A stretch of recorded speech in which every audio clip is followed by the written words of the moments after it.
back to Mr. J-Wag's channel. Right now we're going to talk about who's going to be our next Ozeki and who's going to be our next Yokozuna. Welcome to the dojo! Stuff throw! Throw the salt, get in the ring. Welcome to the dojo!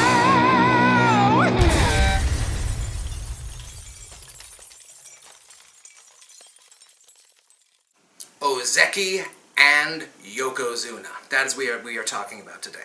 As I mentioned in my previous video about my predictions for 2020, I currently think all of our Ozeki crop and the recent Ozekis, that's like Tochinoshin, Takeyasu, all those types, both of them, they are not going to be Ozeki by the end of 2020. I just have a feeling we are going to see a great culling at the top of the Banzage, and we're going to start seeing a lot of younger guys moving on up.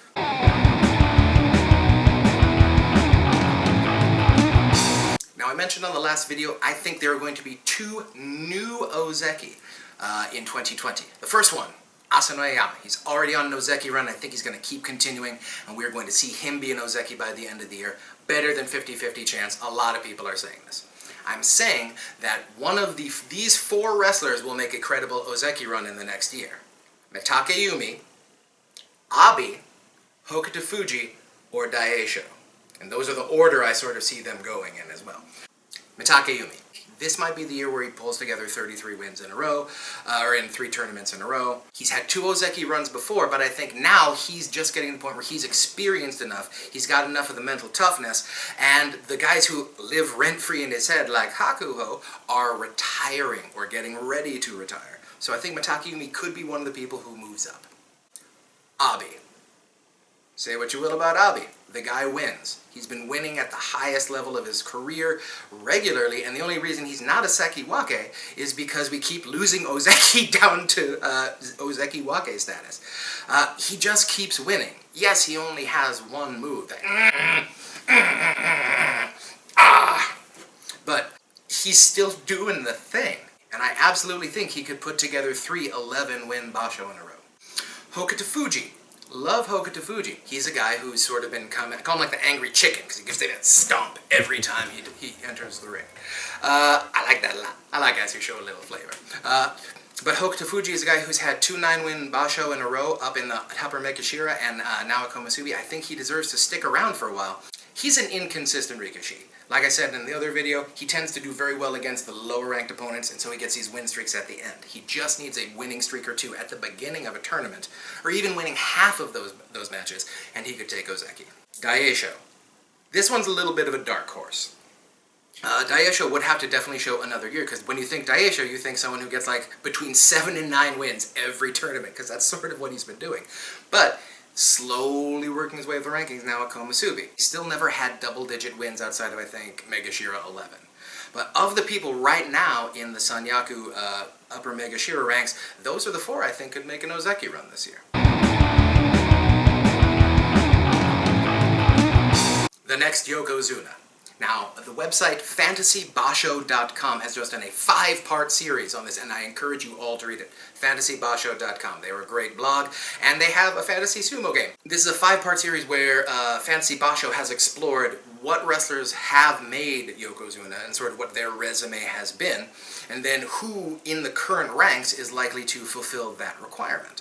This is the really interesting thing about that. They have gone through and sort of like winnowed down the field. And I agree with a lot of what they said, but a few things I'd like to talk about. First, I do absolutely agree that the main thing to worry about when you're trying to be a Yokozuna is age. Because you only have so much time before your body starts breaking down. If you are at age 30 and you are not an Ozeki, you are not going to be a Yokozuna most likely. So he was looking at the wrestlers who are young and dominant. In fact, they made the distinction between what they call an inevitable Yokozuna and an eventual Yokozuna. The inevitables are those like the Hakuhos, Asashoryus, Akebonos, just those dudes who just shoot through dominating the whole way and you're like, that's a Yokozuna. But then you have the eventual ones, the ones who work very hard and they grind their way up to it and get there in their late 20s, early 30s, like Kisano Sato, Haruma Fuji, and Kakuryu, to name a few. I don't think we have any inevitable Yokozuna in Makauchi right now. I just don't. We don't have anyone who's like 20 or 21 who's just blowing everyone up.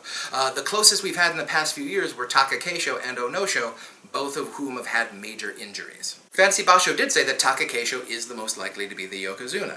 I don't think so, for a few reasons. Number one, like I said in the last video, his frame is starting to give out already. I don't think he's going to stay healthy enough to get 2 Basho in a row to get Yokozuna. Number two, he has a very, very one-dimensional style, which he has to because of just the shape of his body, the spherical nature of Takakeisho. And certain wrestlers, taller wrestlers, do very poorly against Takakeisho because they have to bend down to try to get him, which puts you off balance and more likely to fall down. But certain other wrestlers do very, very well against Takakeisho, the smaller wrestlers who can match him at the same center of gravity. Mitake Yumi's done very well against him. Hakuho's managed to do very well against him. Well, Hakuho does very well against everyone. Takakeisho is not a wrestler who has a plan C. He barely has a plan B. And I just think that when you look at Yokozuna, like Kiseno Sato, Kakuryu, Haruma Fuji, let alone Hakuho, you see men who have that plan A through G before they manage to be able to get that win. They will get that win however they can.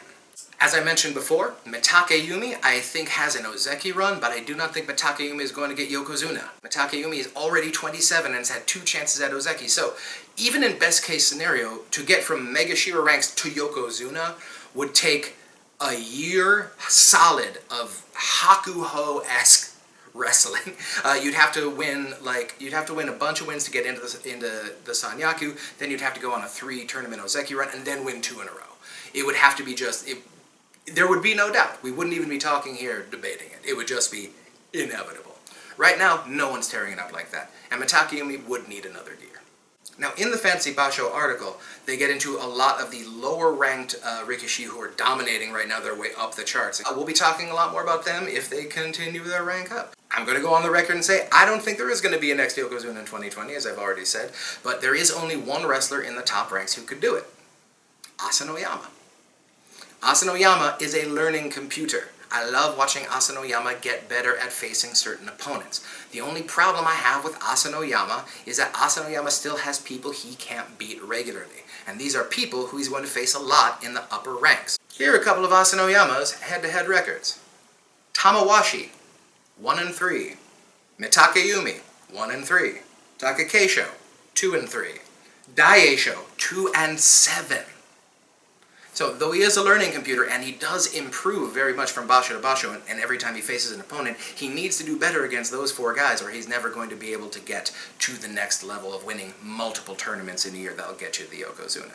I don't think there is a Yokozuna right now in Makuuchi division. But, if there is one, it's Asanoyama. Alright, as always, I've had a blast doing this, so please hit me up in the comments. Thank you so much, and I will see you next time on the Dohyo!